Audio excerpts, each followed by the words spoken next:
نحمدہ و نصلی علی رسولہ الکریم اما بعد فاعوذ باللہ من الشیطان الرجیم بسم اللہ الرحمن الرحیم۔ آپ کے مسائل اور ان کا شرعی حل، آج کے نشست میں چند سوالات اور ان کے جوابات دینے کی کوشش کروں گا۔ سب سے پہلے سوال یہ ہے،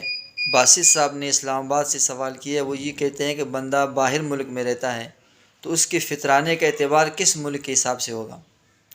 باہر ملک سے وہ اعتبار سے فطرانہ دے گا یا وہ اپنے ملک کے اعتبار سے فطرانہ دے گا؟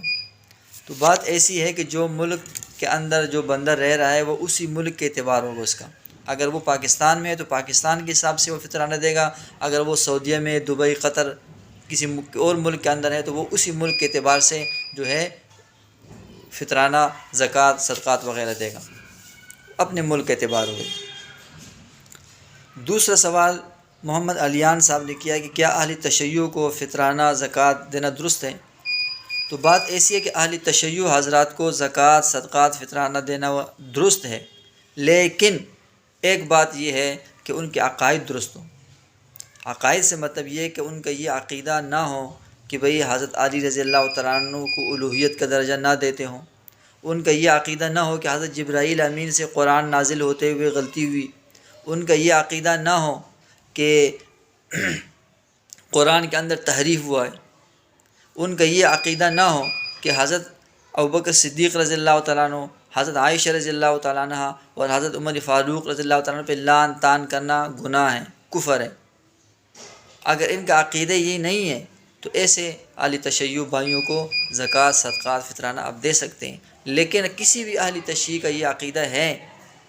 وہ الوہیت کا درجہ حضرت علی رضی اللہ تعالیٰ کو دیتا ہے، وہ تحریف قرآن کا قائل ہیں، وہ جبرائیل سے غلطی کے قائل ہیں، وہ صحابہ پہ لعن طعن کے قائل ہیں، اس کو ثواب سمجھتے ہیں، تو ایسے اہل تشیع کو زکوٰۃ دینا، صدقات دینا، فطرہ دینا ناجائز اور حرام ہے۔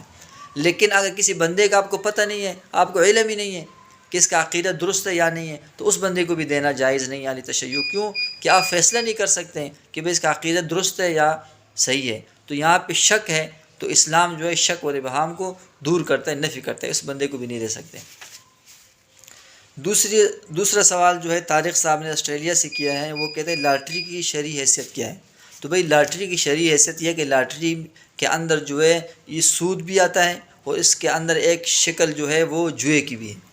سود کس طرح ہے کہ مثال کے طور پہ آپ لاٹری خریدتے ہیں، مثال کے طور پہ آپ نے 1000 روپے کا ٹکٹ خریدا، اس میں حصہ لیا آپ نے، ٹھیک ہے، تو اب جب 1000 روپے آپ نے اپنے خرچ کیے، صرف کر لیا آپ نے، تو جب آپ کی لاٹری نکلتی ہے تو آپ کو ظاہر سی بات ہے کہ اس کے بدلے میں 10,000 ملتے ہیں، تو 1000 تو آپ کے اپنے ہیں، لیکن جو 9000 آپ کو زیادہ ملے ہیں یہ کیا ہے؟ یہی تو سود ہے اصل میں، اسی کو تو ربا کہتے ہیں۔ اور دوسری شکل اس کے اندر جو ہے وہ جوئے کی ہے، تو جوا اس حساب سے ہے کہ مثال کے طور پہ آپ نے 1000 روپے کا ٹکٹ خریدا ہے، اس کے اندر آپ نے جو ہے صرف کیے 1000 روپے، تو آپ کو یہ پتہ نہیں ہے کہ پیسے ڈوب بھی سکتے ہیں، آپ کو مل بھی سکتے ہیں، نہیں بھی مل سکتے ہیں، غرق بھی ہو سکتے ہیں، اس میں ہونا نہ ہونا کا چانس ہوتا ہے۔ اس میں دوسرے کا فائدہ بھی ہے، نقصان بھی ہے، اپنا فائدہ بھی ہے، نقصان بھی ہے، تو اسی کو اصل میں جوا کہتے ہیں۔ والمیسر والانصاب والازلام، یہ ساری چیزیں ناجائز اور حرام ہے، رجس من عمل شیطان، شیطانی کاموں میں سے، تو اس سے بچنا چاہیے۔ اگلا سوال جو ہے جمال صاحب نے کیا ہے کہ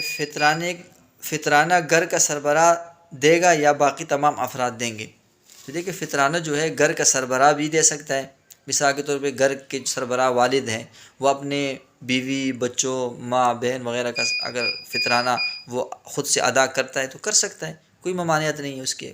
اوپر، ٹھیک ہے۔ لیکن اگر کوئی بندے ایسے ہیں، اس کی بیوی ہے، بچے ہیں، والد ہے، والدہ ہے، بھائی ہیں، وہ صاحب نصاب ہے، تو ان کو چاہیے کہ وہ خود اپنے پیسوں سے ادا کریں، یہ زیادہ بہتر ہے۔ لیکن ہاں اگر وہ ادا کرنا چاہتا ہے گھر کا سربراہ تو اس کا ادا کرنے سے ہو جائے گا، اس میں کوئی قباحت نہیں ہے، کر سکتا ہے۔ اللہ تبارک و تعالی عمل کی توفیق عطا فرمائے۔